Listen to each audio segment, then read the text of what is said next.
parábola da grande ceia. Então, Lucas capítulo 14, versículo de número 15, tá bom? Amém? Fala assim, ó. Ora, ouvindo tais palavras, um dos que estavam com ele à mesa, disse-lhe: bem-aventurado aquele que comer pão no reino de Deus. E ele, porém, respondeu: certo homem deu uma grande ceia e convidou muitos. A hora da ceia enviou o seu servo para avisar os convidados: vinde, porque tudo já está preparado. Não obstante, todos a uma começaram a excusar-se.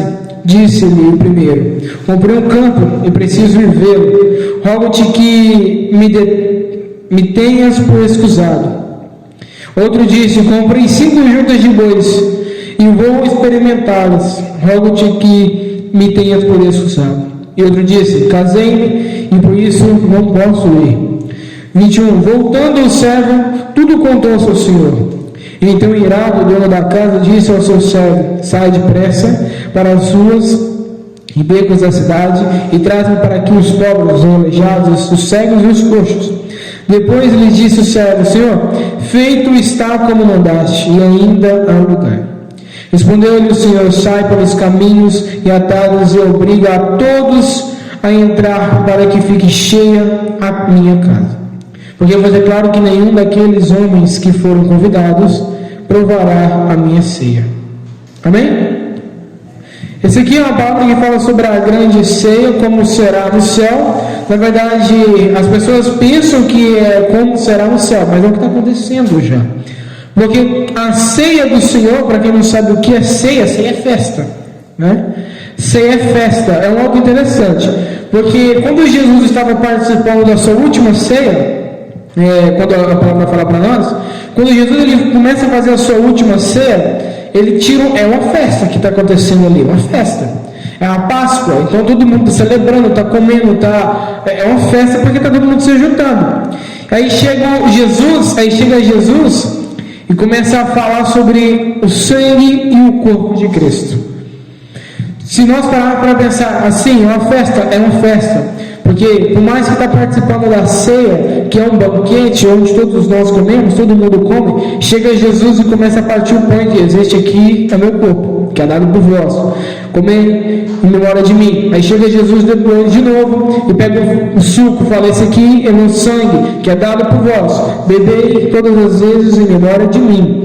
Aí Jesus ele pega um momento que é a festa, um momento que, vamos dizer assim, está todo mundo comendo, alegrando, chega Jesus e começa a falar do seu corpo, do seu sangue, um momento que a gente pode se considerar como um momento triste, né? Porque ele está falando da sua morte, ele está falando logo após a sua morte, ele está falando: esse aqui é meu corpo, esse aqui é meu sangue. Por que Jesus ele faz isso? No livro de Eclesiastes fala para a gente que em um dos seus Eclesiastes, os provérbios que ele diz, ele fala que é muito melhor a gente ir num velório do que numa festa. Por que ele fala que é muito melhor a gente ir num velório do que numa festa? Porque num velório a gente vê como que é a realidade mesmo, de verdade. A gente para pensar como que realmente está acontecendo as coisas na verdade, enquanto numa festa, a maioria das vezes é apenas uma falsidade, né? Uma alegria em falso, uma alegria falsa, né? Em falso. Chega Jesus então, ele fala: esse aqui é meu corpo que é dado por vós. Aí a palavra fala para nós em Hebreus capítulo 1, do capítulo 1, versículo 1 ao 4, tá? Fala assim: que havendo Deus outrora falado muitas vezes, de muitas maneiras aos pais, pelos profetas, nesses últimos dias nos falou pelo Filho, a quem constituiu o herdeiro de todas as coisas, pelo qual também fez o universo. Ele que é resplendor da glória e a expressão exata do seu ser, sustentando todas as coisas pela palavra do seu poder, depois de ter feito a purificação dos pecados, assentou-se à direita da majestade nas alturas. Tendo se tornado tão superior aos anjos, quanto herdou mais excelente nome do que eles. Deus ele fala que desde o princípio, Deus ele tem falado sobre Cristo. Desde o princípio tem Deus falado sobre um que há de vir, que há de morrer por nós, que há de padecer por todos nós, que será considerado cordeiro, mas que através desse cordeiro, depois dele ser cordeiro, ele virá como um leão, e assim justiça, né? Prevalecerá. Assim que acontece, assim que a palavra fala. Logo após, ele diz para a gente, ele tem falado muitas vezes, de muitas maneiras, pelos profetas e pelos pais. Nós vamos começar pelo princípio. Gênesis 3,15 fala assim: porém, inimizade entre ti e a mulher, entre a tua descendência e o seu descendente. Este te ferirá a cabeça e tu lhe ferirás o calcanhar. O teu descendente, qual descendente que é aqui? Quem é esse descendente? É o próprio Cristo, né? Quando Deus ele vai prometer a Abraão descendência, observa que quando ele fala descendência, ele fala no singular. Então ele fala assim: Abraão, eu vou te dar descendente muito grande nessa terra, vou te dar várias descendências. Ele fala no singular, ele fala descendente. Através do descendente de Abraão tinha que vir a salvação, só que a salvação não era Isaac. Deus prometeu, porque Deus falou que ia dar um filho para Abraão, assim deu, né? Isaac. Só que Isaac não é, vamos dizer, o filho da bênção, não é Isaac. Isaac foi tipo João Batista. O João Batista não era o Messias, não era o Cristo. O João Batista era quem pregou as boas novas da salvação, é quem pregou de Cristo, mas ele não era o Cristo. Isaac não era o próprio Cristo, que daria as bênçãos às pessoas, ao povo. Porque o que o povo queria? Bênção. O que o povo queria era bênção. Queria libertação, queria cura, queria milagre, queria uma solução na vida. E Isaac não ia dar isso tudo para eles. Isaac não ia dar. Aí chega Cristo, através da descendência de Adão, através da descendência de Abraão, veio Cristo. Aí sim, ele foi o único que deu a descendência, e ele mesmo foi o sacrifício vivo, né? Ele mesmo foi que deu a salvação. Não Isaac, nem João Batista, mas foi ele que deu. É interessante a gente notar que na grande ceia, Deus ele convida. Deus ele está dando um convite. Ele está falando: olha, vem aqui vocês me convidando. Primeiramente a gente tem o primeiro ponto, que quem ele convida, ele já tinha convidado bem antes dele falar: olha, vamos lá, está tudo preparado já. É meio que ele só está afirmando algo. Só que chega as pessoas e fala assim: não tem como eu ir não, eu comprei um terreno, eu comprei um campo novo, não tem como eu ir não, vou lá ver. Aí isso é interessante, porque ele falou assim, ó, ele respondeu: certo homem deu uma grande ceia e convidou muitos.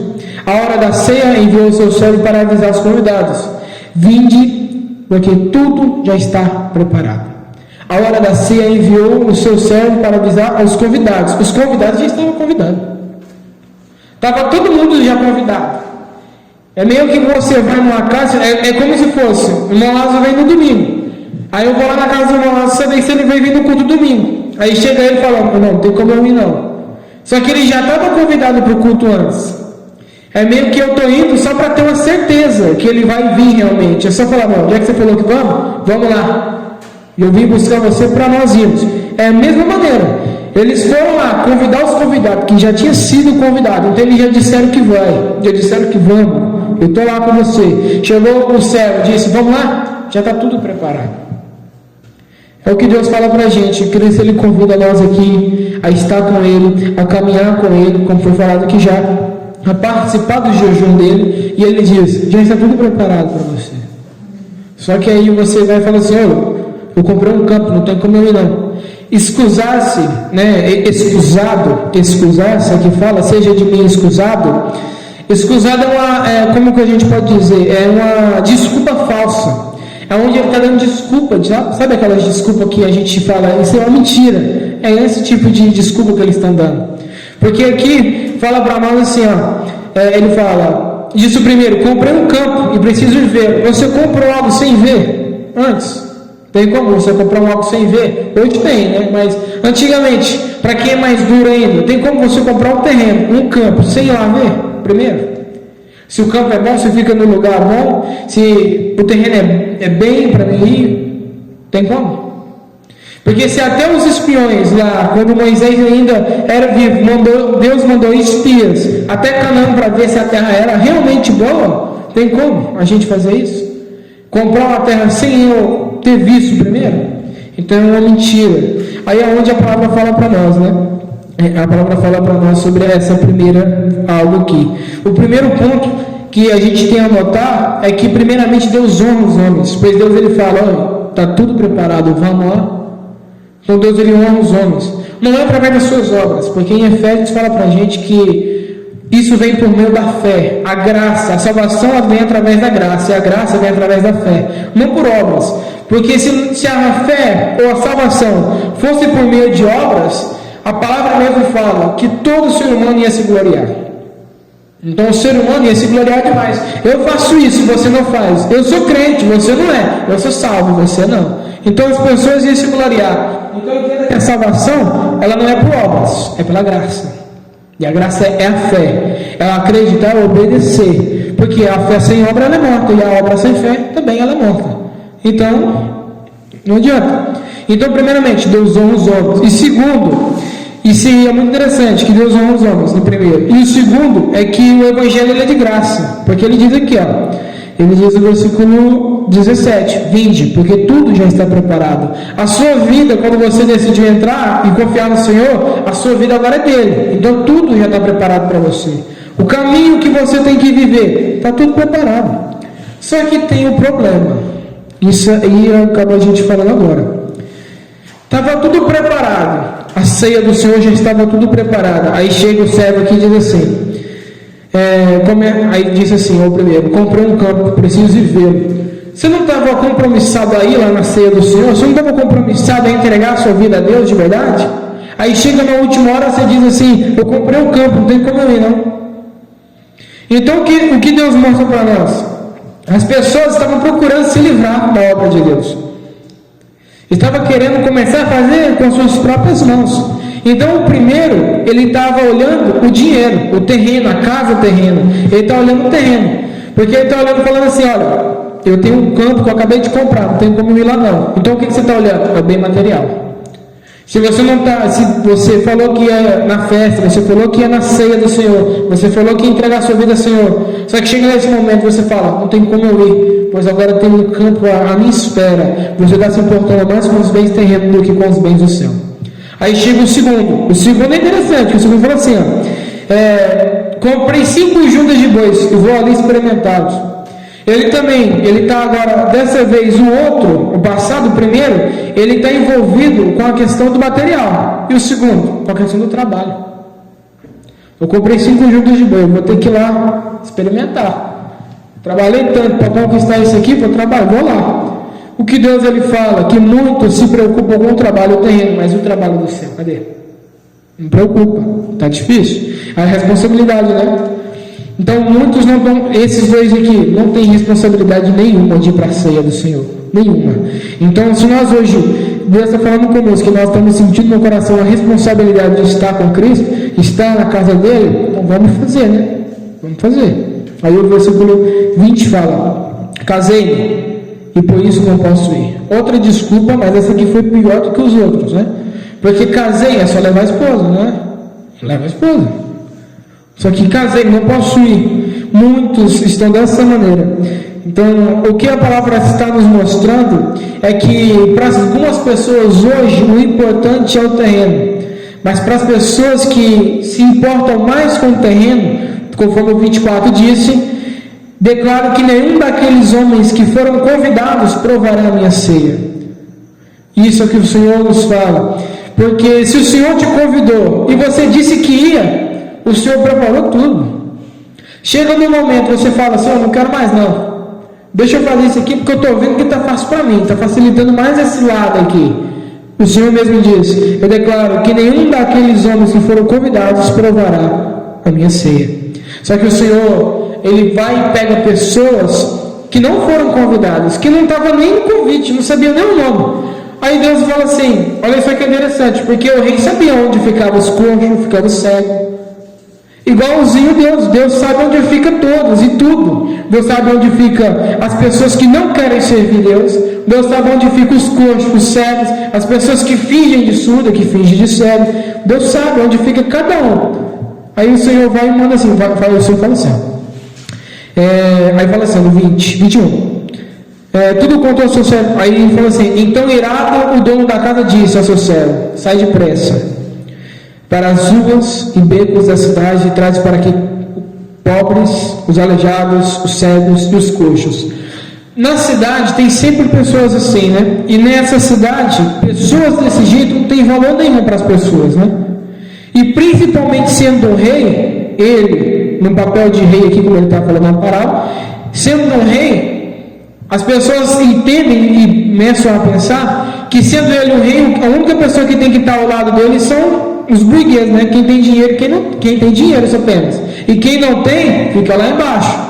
Aí chega a pessoa, olha para você ver, quem que o rei convidou? Pessoas da sua confiança, pessoas que eram convidados, o qual tem nome, o qual eles colocaram como convidados, e todos eles recusaram a obra do Senhor. Quando o Senhor veio, o livro de Mateus fala, quando o Senhor veio, principalmente para quem é da sua casa e os seus rejeitaram, Deus fala que ele foi para aqueles o que eles não conheciam. Aí foi para o pobre, foi para o coxo, foi para o cego, foi para o surdo, né? Foi para os coxos. Então Jesus ele veio para essas pessoas, o qual não era a casa de Israel, mas hoje é considerada porque ouvem a palavra do Senhor. Aí tem, olha que interessante, aí fala assim, depois disso fez tudo cego, aí 22, depois lhe disse o servo, Senhor, feito está como mandaste, ainda há lugar. Observa que a casa do Senhor ainda havia lugar ainda para ele se assentar. O Senhor mandou buscar todo mundo que era coxo, que era surdo, que era pobre, mandou buscar todo mundo, os aleijados. Aí ele fala, Senhor, ainda há lugar, ainda tem lugar. Aí ele fala, sai pelos caminhos e atalhos e obriga a todos a entrar para que fique cheia a minha casa. Vai chegar um momento que agora a casa do Senhor ela vai estar cheia, mas cheia de pessoas que querem realmente Deus. As pessoas que não querem Deus de verdade, que querem apenas, vamos dizer, a palavra não fala brincar, mas hoje a gente vai dizer, brincar de ser cristão, o Senhor diz aqui, a nenhum deles declara que nenhum daqueles homens foram convidados, provará a minha ceia. Conforme em Mateus 25, a parábola das 10 virgens, quando bate na porta, fala assim, quem é? Sou eu. Aí ela fala, eu não conheço você. Aí temos a entender, as pessoas pensam que as únicas pessoas aqui que foram convidadas foram pessoas que estão lá de fora da igreja. Mas não, as pessoas que estão sendo convidadas a pregar, a estar com Cristo, são pessoas que estão dentro da igreja. Mas as próprias pessoas que estão dentro da igreja estão saindo. Estão falando, não, eu tenho que ir ali visitar uma pessoa ali, não tem como eu vir não. Então as próprias pessoas que estão dentro da igreja, elas mesmas estão passando o Senhor. Elas estão mesmo passando a oportunidade. Isso é o que Deus ali não quer, né? Aí chega Deus e fala, já que você está me rejeitando, você é da minha casa, porque um convidado, para ser convidado pelo rei, tem que ser uma pessoa que está comigo ou que é de minha importância. Já que você é meu convidado, é de minha importância, porém recusou, não precisa preocupar não, mas tem outra pessoa agora no seu lugar. E essas pessoas serão uma pessoa o qual você não conhece, o qual você não dá valor nenhum. Aí veio Cristo. Porque as pessoas até o ponto, como na situação de Cristo, as pessoas na época de Cristo, o que davam valor? Em profetas, o qual profeta tinha que ter nascido em berço de ouro, ou viesse ter nascido importante. Só que veio Jesus, na sua humildade total, e veio Jesus entregou uma palavra falando, eu sou o Cordeiro de Deus, eu sou o Cordeiro de Deus, e vim para que tirasse o pecado do mundo, pois hoje o pecado não há, porque Ele morreu na cruz, para que viesse nós hoje ser salvos. Se nós queremos estar com Cristo, pegue a cruz e siga, conforme Deus diz, conforme Cristo fala, pegue a sua cruz e siga-me, porque seguir Cristo é seguir os seus passos, é seguir o seu caminho, é seguir conforme o Senhor tem falado. Amém? Então, eu sei que é uma palavra sobre a grande ceia, mas é uma palavra que fala sobre a santa ceia do Senhor, aonde fala que o Senhor convidou a todos, convidou os convidados, e cada convidado tem nome e tem importância, mas aqueles que rejeitaram, o Senhor vai falar, não vos conheço. Só que tem pessoas que vão dizer, Senhor, em teu nome eu curei, em teu nome eu preguei, realmente, mas o Senhor vai falar, aparta de mim porque eu não vos conheço. Isso, para nós que estamos aqui na casa do Senhor, é triste, porque nós estamos na casa do Senhor, Balaão, ele conhecia Deus. Chegou um tempo de conhecer Deus. Ele foi aquele homem que falou sobre uma das maiores palavras: Deus não é filho do homem para que minta, nem filho do homem para que se arrependa. Ele foi o que disse essa palavra. Foi ele. Só que, o que aconteceu com ele? Saiu fora. Então, Balaão, por ser falado das maiores palavras que foi dita, mesmo assim ele morreu, mas não morreu Deus. Então nós devemos nos preocupar com que nós estamos realmente na obra do Senhor de verdade, entregando realmente a obra do Senhor. Estamos firme e abundante na presença do Senhor. Se nós estamos, continue. Porque se nós estamos firmes na obra do Senhor, e se Deus está comigo e se eu estou com Deus, aonde a gente pisar, a gente será abençoado, conforme disse José. Então eu vou para a direita, porque lá, mas se o Senhor está comigo e eu estou com Deus, nós seremos abençoados. Né? Amém? Então, assim, da minha parte, eu queria agradecer a oportunidade e agora a gente entregar a oportunidade para o Paulo, que é meu pai. Né? Então, é isso aí. Eu agradeço a oportunidade.